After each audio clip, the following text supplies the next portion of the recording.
पप्पा उठलेत. तुला विचारतायत. तू थांबशील ना त्यांच्याबरोबर?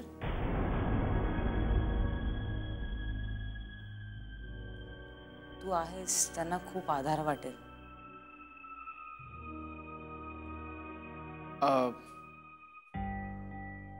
राधा, काय काय काय झालंय की काय झालंय घनश्याम? तू इतका अस्वस्थ काय आहेस?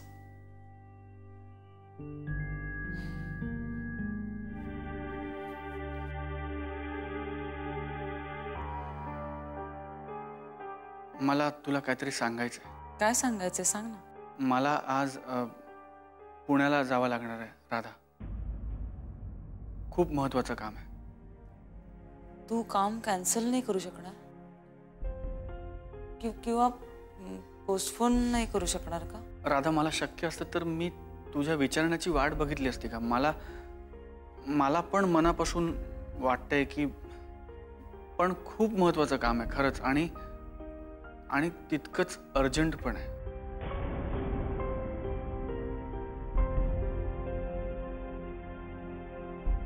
It's your call. तुझ्या प्रायोरिटीज तू ठरवायच्यास.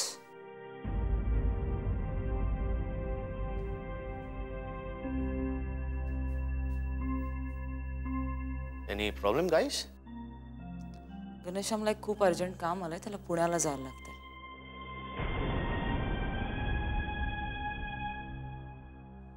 हो.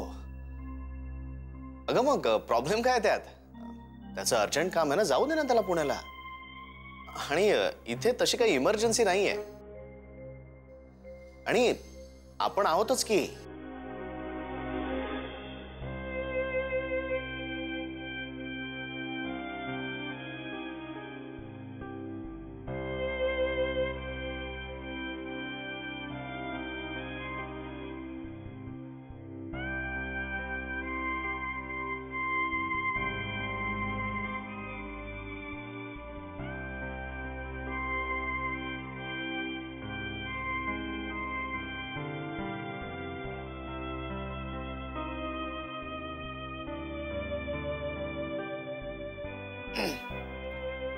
डोंट वरी ब्रदर, तू जा, मी आहे ना.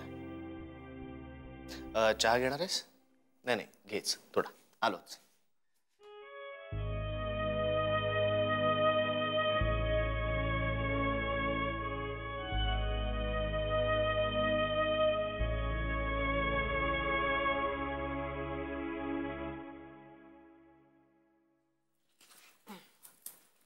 काय करतेस ग सुप्रिया? हाँ, काही नाही, भाजी झाली माझी, आत्ता मी केली. हे जातात महेशरावांना बघायला, तर ना ह्यांच्या बरोबरच डबा पाठवून देते. तिकडे ते बिचारे, त्यांची तब्येत बरी नाही, तर गडबडीत कोण करेल ना स्वयंपाक. खरंच ग, मला हे सुचलंच नाही बघ.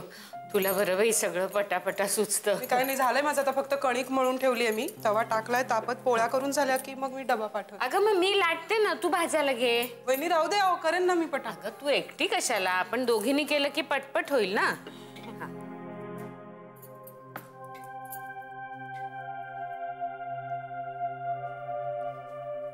तापला वहिनी. सगळं व्यवस्थित चालू होतं तर काय नाही असं झालंय मध्येच. हो ग बाई, पण अगं हे बघ, डॉक्टर असं म्हणालेत की बरे आहेत महेशराव, म्हणजे तसं काळजीचं काही कारण नाहीये म्हणाले. राधाचं जरा वाईट वाटतं ग, ती अगदी एकदम बावरून गेलीये. नाही पण साहजिक आहे ना वहिनी, लहानाचं मोठं तिला वडिलांनीच केलंय. महेशरावांवर फार जीव आहे तिचा ना. जाऊ दे, आपण आवरून घेऊया, म्हणजे जेवण होतील सगळ्यांची वेळेत, उगाच उशीर नको व्हायला. हो, आपण आता आधी त्यांच्याकडचा डबा पाठवूया, मग आपल्याकडचं काय होतच राहील. हा हो.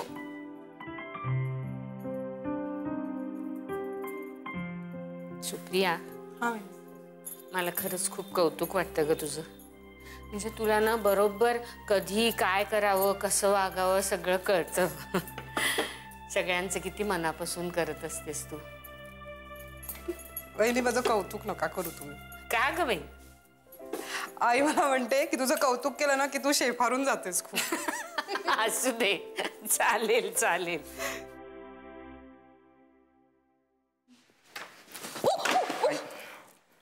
I am really sorry. I am really sorry. माझं actually. Okay okay, no problem. राधाच्या बाबांची तब्येत कशी आहे आता? आता बरी आहे. या.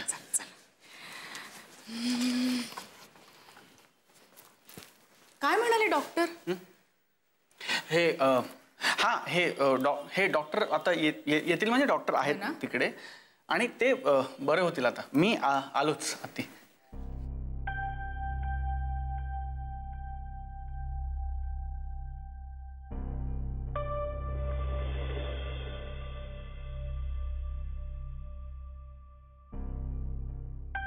बोला. वाटलंच होतं मला काहीतरी खतखततंय आत.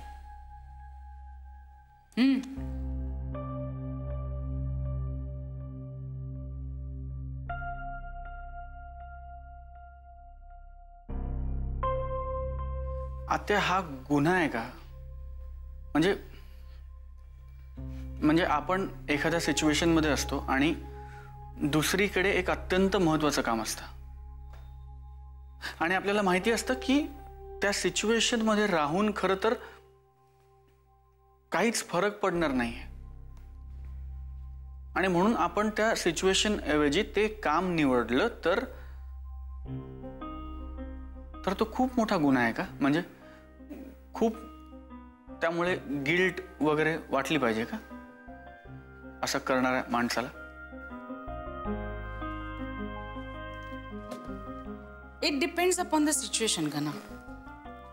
म्हणजे काही वेळा इमोशनल नीड ही प्रॅक्टिकल नीडपेक्षा जास्त महत्त्वाची असू शकते. पण आत्ता तू जे काही मोघम सांगितलंस ना, अशा प्रश्नांची उत्तरं द्यायला मला आवडत नाही.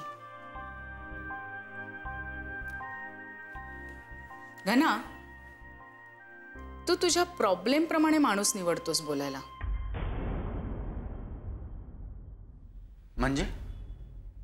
म्हणजे जेव्हा तुला प्रॅक्टिकल किंवा रॅशनल निर्णय हवे असतात तेव्हा तू माझ्याशी बोलतोस. जेव्हा तुला इमोशनल निर्णय हवे असतात तेव्हा तू दिग्याशी बोलतोस, जेणेकरून तुझ्या मनाप्रमाणे तुला निर्णय मिळतील आणि गिल्टी वाटणार नाही. पण तुला एक सांगू, तुला अपराधीपणाचं फिलिंग कुणीही देत नाही. ते तुझं तुलाच वाटतं किंवा वाटत नाही.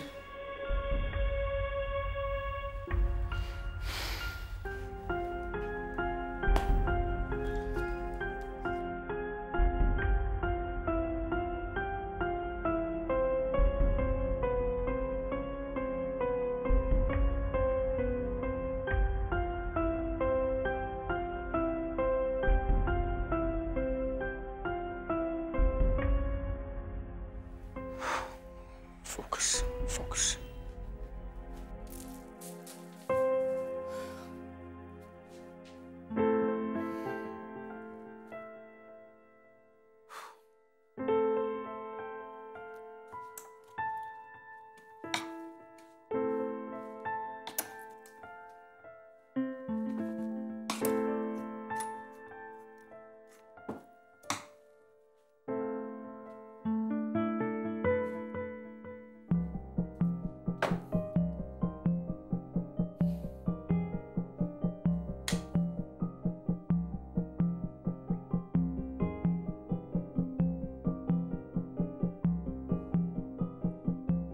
हा राधा, मी आता निघतोय पुण्याला जायला, पण मी आजच रात्री परत येईन. तू काळजी करू नको राधा. काहीही लागलं, काहीही वाटलं तर मला लगेच फोन कर तू. हा, काळजी करू नकोस. घनश्याम, आता डॉक्टर आले तिकडे, आता नाही बोलता येणार, आपण नंतर बोलू. बाय. ऐक ना राधा, तू रागाव.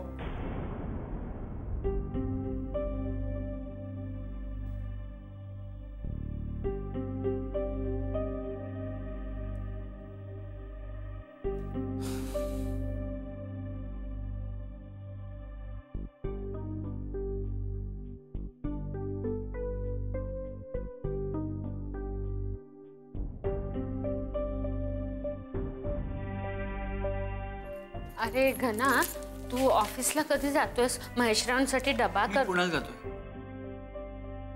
पुण्याला? हो, माझं महत्वाचं काम आहे. मी आत्ता जातोय, रात्री परत येईन. काय नको जाऊ का? यावरनं तुला मला काही ऐकवायचं आहे का? आयडी? अरे मी कुठे काय म्हटलं तुला? तुला कोणी काही बोललं का घना? नाही. मग तू बर, पण तसाच जाऊ नको. मी पटकन खायला करते, खाऊन जा बाहेर.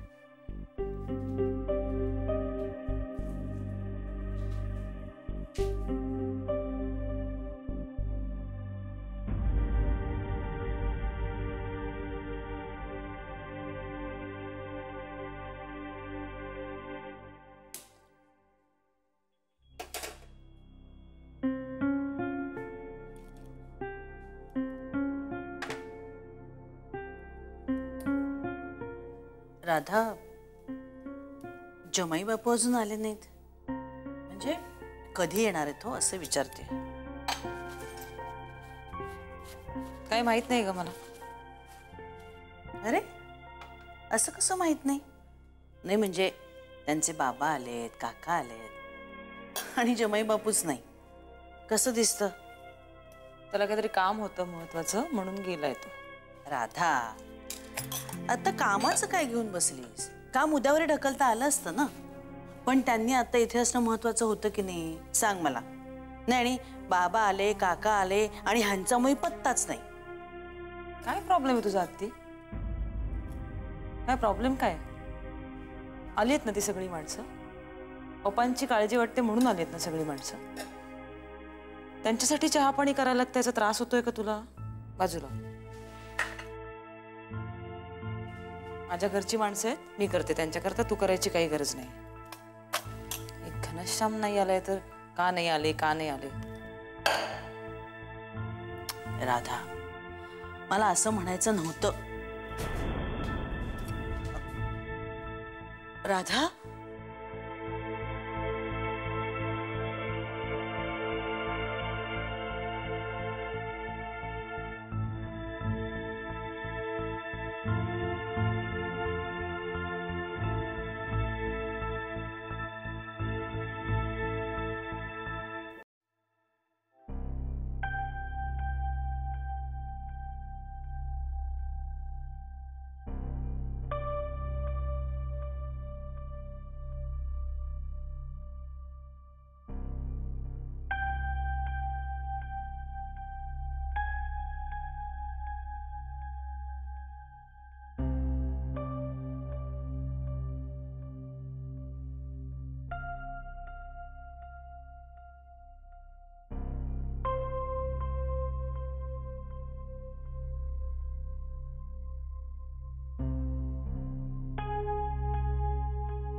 काय रे शामराव?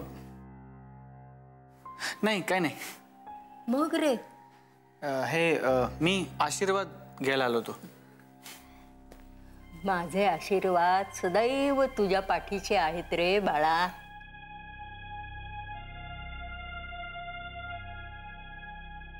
शामराव, कुठल्या विवंचनेत तर पडला नाहीस ना तू?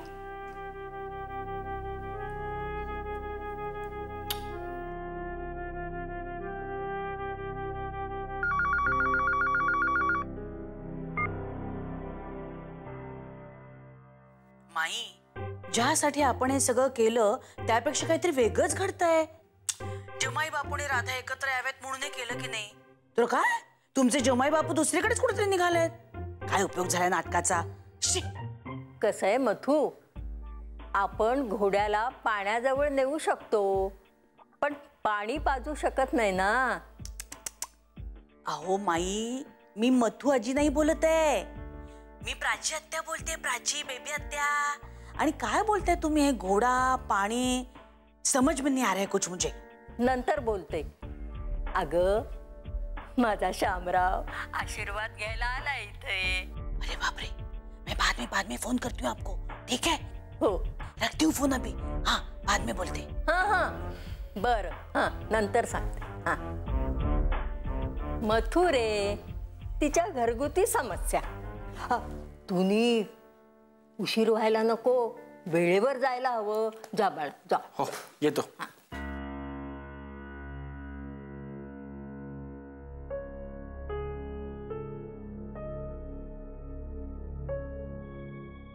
शामराव, उशीर करू नकोस रे. उशीर झाल्यावर आपल्या हातात काही राहत नाही रे.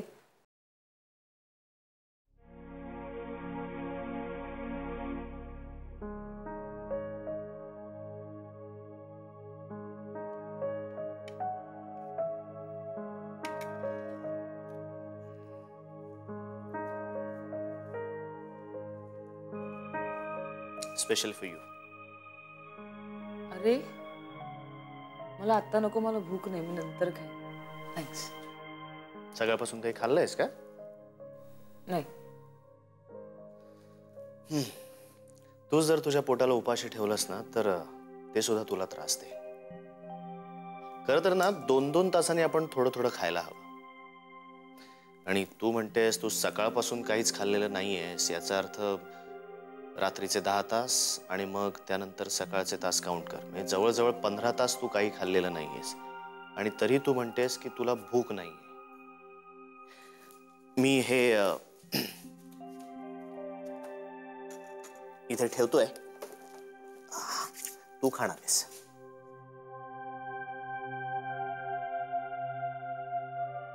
मला माहिती आहे तू का अपसेट आहेस. का? तुझ्या पप्पांची तब्येत बरी नाहीये आणि तुला असं वाटणं स्वाभाविक आहे की आता तुझ्यासोबत घनश्यामने थांबायला पाहिजे होतं.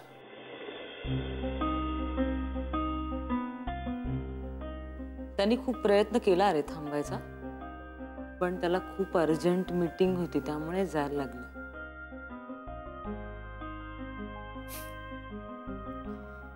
मला ना गंमत वाटते एका गोष्टीची. मी लग्नानंतर माणसं इतरांसमोर आपल्या पार्टनरची इतकी बाजू का घेतात. तो चुकलाय तर चुकलाय मॅन. मग आपल्याला त्याचं काहीतरी पटलेलं नाही तर फाईन, ऍक्सेप्ट इट. हो, मला हे पटलेलं नाही, मला आवडलं नाही. पण मला नाही वाटत त्याच्या थांबण्याने काही फरक पडला असता.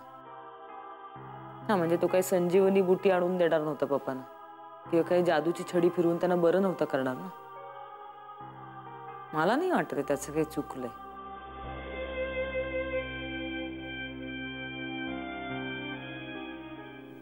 तो इथे थांबला असता तर मला बरं वाटलं असतं, आधार वाटला असता मला.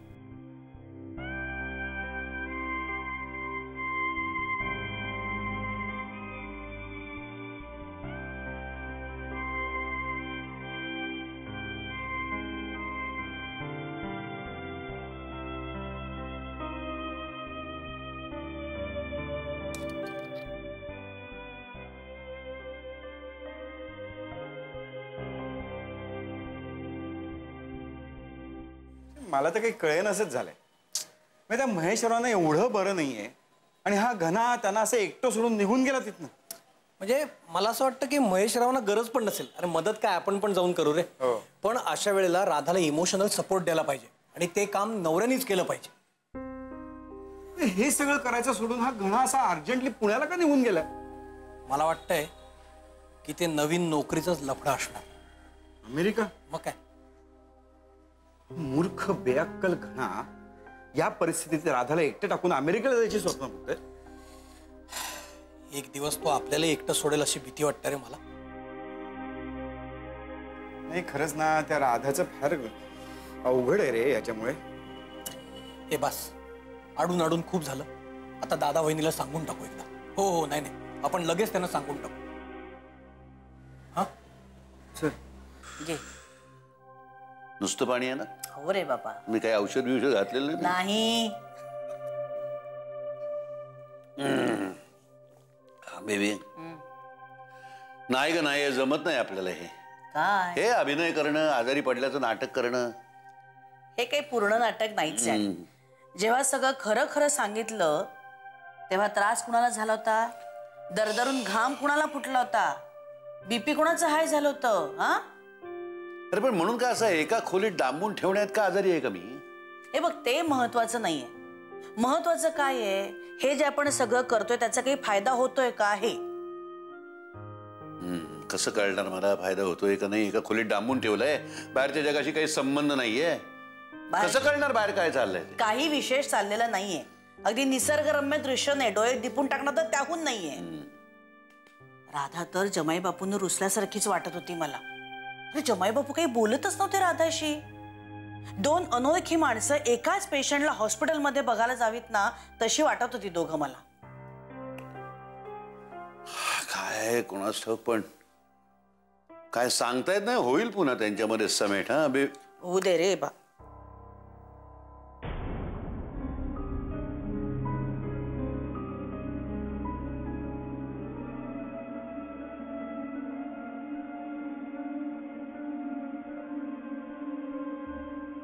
हे काय तुम्ही बोलायचं थांबलात का? मी तुमच्याच टीम मधला आहे ना? अरे हो, थोड्या वेळापुरता का होईना पण विसरूनच गेलो. तूही इथे एका विशिष्ट हेतूने विशिष्ट उद्देशाने काही दिवसांसाठी आलायस, लक्षात राहत नाही मला. आपणही या खेळाचा एक भाग आहोत हेही माझ्या लक्षात राहत नाही. सगळा खेळ आहे, चांगला आहे, खरं काहीच नाही या जगात. असं काय म्हणतोस दादा? पण ही सगळी पात्र वठवता वठवता आपण जे काही शेअर करतोय ते तर सगळं खरं आहे ना? हा, आणि खरं तर राधाचं आणि जमाई बापूंचं पण हेच झालंय. संसाराचा खेळ खेळता खेळता खरंच दोघं एकमेकांच्या प्रेमात पडली आहेत, पण पठ्ठे मान्य करायला तयार नाहीयेत. एक्झॅक्टली. आणि म्हणूनच आपण जे काही करतोय ना ते जस्टिफाईड आहे महेश. एनिवे, मी तुम्हाला एक बातमी द्यायला आलोय. काय? काही नाही, राधा खूप जास्त अपसेट आहे. नाही का? काय या सगळ्या शेवटी करायला गेलो एक आणि झालं भलतंच, असं व्हायला नको म्हणजे झालं.